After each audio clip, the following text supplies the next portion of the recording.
महिलाओं के लगातार प्रयासों से आज समाज में महिलाओं के प्रति व्यवहार में सुधार दिखता है। ऐसी ही कुछ चुनिंदा महिलाओं को भारत सरकार द्वारा नारी शक्ति पुरस्कार दिए जाते हैं।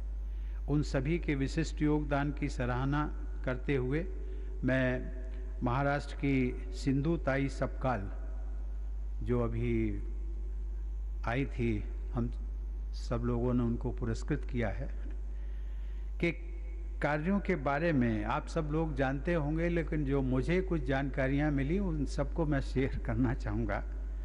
लोग उन्हें श्रद्धावश माई कहते हैं। सिंधु ताई या सिंधु माई, सिंधु ताई से सिंधु माई हो गई।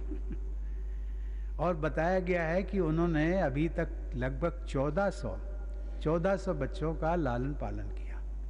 अब वो न किसी की बेटी है, न किसी की पत्नी है, न किसी की बहन है।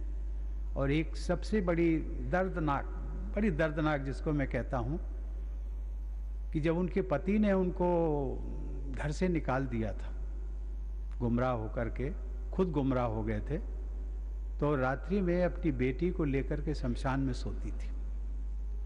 वहाँ से उनकी ज़िंदगी शुरू होती है। और एक दिन वो भी आया जब उनके वही पति वो भी उनके पास आए और उनको भी इस सिंधु ताई और सिंधु माई ने उसको भी एक बेटा स्वीकार किया।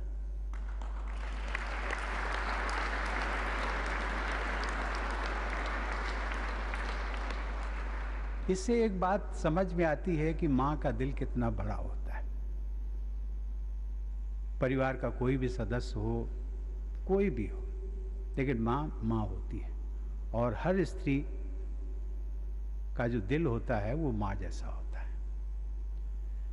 आज वो सैकड़ों बच्चों की माँ हैं।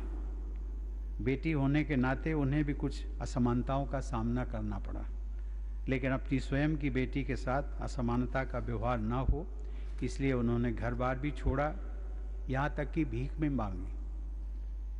भीख मांग करके साथी भिखारियों के साथ मिल बांटकर पेट भी भरती थी। हजारों अनाथ बच्चों को इस योग्य बनाया कि वह समाज में सम्मान की जीवन जी सकें। उनकी सेवाओं की मैं हृदय से सराहना करता हूँ। उनके और उनके जैसी अन्य महिलाओं के कार्यों को आगे बढ़ाने का दायित्व भी हम सब पर है। इस समारोह का उत्साहपूर्ण माहौल ये भरोसा जगाता है कि देश में महिला सशक्तिकरण का अभियान धीरे धीरे मजबूत होता